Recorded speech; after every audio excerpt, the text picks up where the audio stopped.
Hey everyone, it's BigSmoons with a Platinum Review, where I talk about the games that I have the Platinum Trophy or 100% on and what it took to get there. I also review the games based on the amount of fun I had. This game is the reason I finally got PlayStation Now. As the service will be merging with PlayStation Plus soon, I think it's appropriate I make a video about it as a farewell. The video here will be captured from the PlayStation 4 remastered version, but I obtained the Platinum on the PS3 PlayStation Now version. I could not get the game to pull up on my PC, so I figured this was the best way to capture the game. Let's get started. Ni no Kuni, Wrath of the White Witch was developed by Level 5 and released in the United States in 2013. The remastered version I used for the video was released in 2019. I should note that I do not have the Platinum for the remastered version. Ni no Kuni is a JRPG, and is a marriage between video games and animation, specifically Studio Ghibli. All the animated cutscenes were produced by Studio Ghibli. This is the animation company behind great films such as My Neighbor Totoro, Spirited Away, Ponyo, and Howl's Moving Castle. Due to this fact, the game oozes with a unique style. It's whimsical and colorful. The characters and world are fantastical. The journey begins with your character, Oliver, bringing home groceries to your mom in the modern town of Motorville. You sneak out at night to meet up with your friend to test drive a homemade car. This ends with Oliver crashing into a river and nearly drowning. His mother saves him, but then falls terribly ill.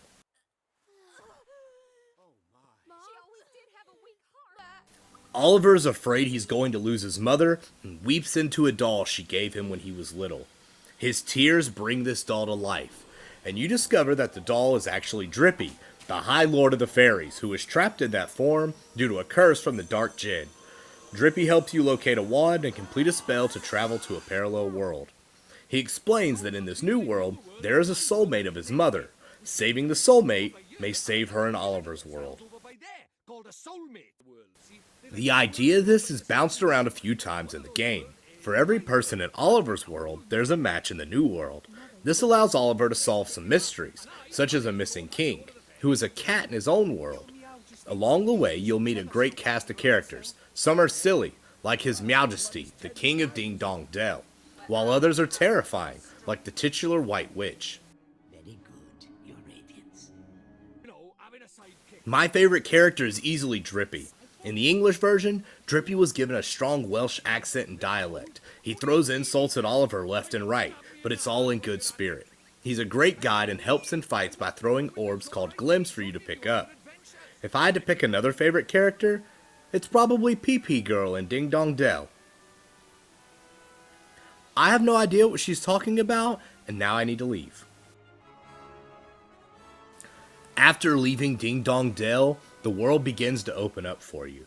You travel on foot through some woods, into the desert, to the coast, across the ocean, to a frozen land, and through the sky. All of this culminates in a clash in the ivory tower in the sky. The game does an incredible job showing you an entire cast of characters and a land rich with diversity. This includes your other team members, Swain and Esther. Speaking of Esther, let's talk about the main component of the gameplay besides exploration. Familiars. If you've ever played Pokemon, then you have a good idea of what to expect. You get a few familiars to start with that'll fight with you, but ultimately, you'll use Esther to capture more. You'll train them up, feed them, and they'll learn moves and evolve. You can also fight as the human characters, but usually to a lesser extent. The unique thing is that the familiars can only be out for a short time before they must be swapped out to cool down. Building your team, giving them unique names, and watching them grow puts a personal tie to the familiars you capture. Some are better than others, but they have their own moveset and strengths and weaknesses that may have you swapping them out for certain fights. Your character and your 3 familiars share a health and mana bar. Each character can have 3 familiars, meaning you can run around with 9 total at any given time. After battle, you will obtain experience for Oliver, Swain, Esther, as well as the 9 familiars. You will also sometimes find items and guilders. I don't think I've ever played another game with the battle mechanics in Ni no Kuni. It isn't quite turn-based, but it isn't button mashing either. There's a certain amount of strategy involved to block or cancel enemy attacks. There are cooldowns, timers, and action cancels. Health and magic drop out of enemies or from Drippy. There are also golden glims that provide you with a super move depending on which character or familiar grabs it. I give Ni no Kuni Wrath of the White Witch a 9 out of 10 for fun. The battles can get repetitive, especially when you start grinding levels to keep your team strong and evolving. The game drags on a lot, and is less fun when going for the platinum. This is mostly because of a single trophy that I'll discuss in that section. Playing it solely for fun, Ni no Kuni is a beautifully designed game with a great and unique battle system. The audio and the visuals are incredible, and the Studio Ghibli cutscenes are wonderfully done. She probably ended up this way because of... Shadar, the stinking rotbag. Let's talk trophies. There are 34 trophies up for grabs here, with most being post-game cleanup.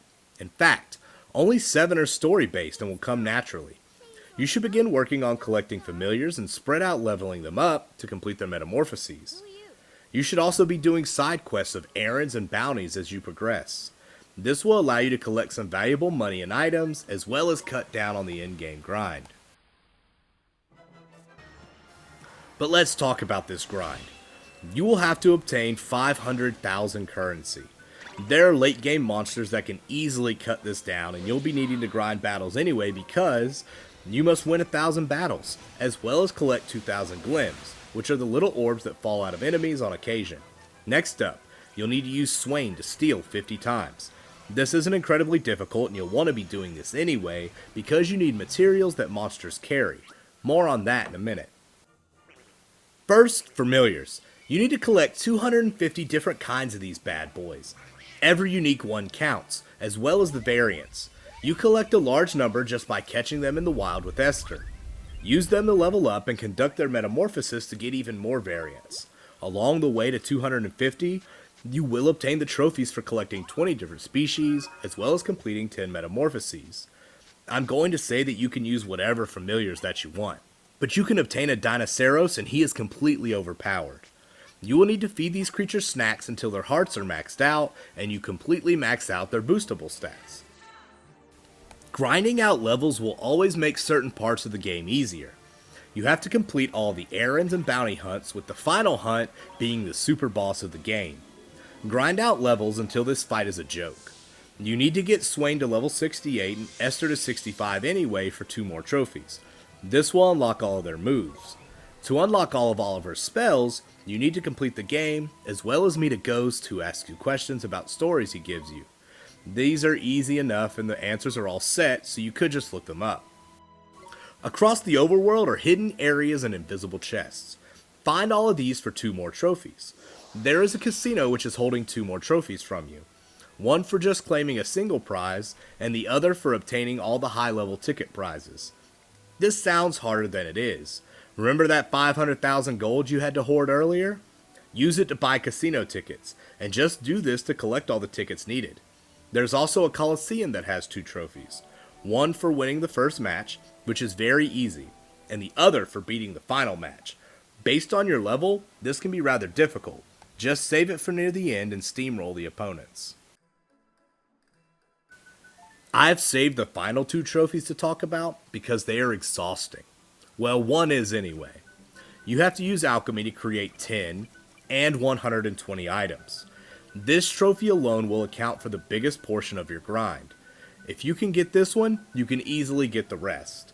A lot of the recipes are really easy, but to do 120 total will require a lot of use of steel and a lot of luck. You'll have to make some recipes for errands, and this will help with both the errands trophy as well as this one. You do not have to craft one of every item, but you do have to do most of them. Ni no Kuni Wrath of the White Witch is a fantastic JRPG and is a blast to play through. You will pour several hours into it just completing the story. However, due to collecting so many familiars and completing so many recipes, I do not recommend you get that platinum. No. Sorry, I must have misheard you. What did you say? Go on once more, but louder. I won't do it. Thanks for watching, everyone. I hope you all enjoyed today's video. These longer games take me a longer time to collect footage for, and unfortunately for me, I have several platinums for 100-hour plus games. I don't want to use anyone else's footage, so I'll just power through. As always, Be good to yourselves.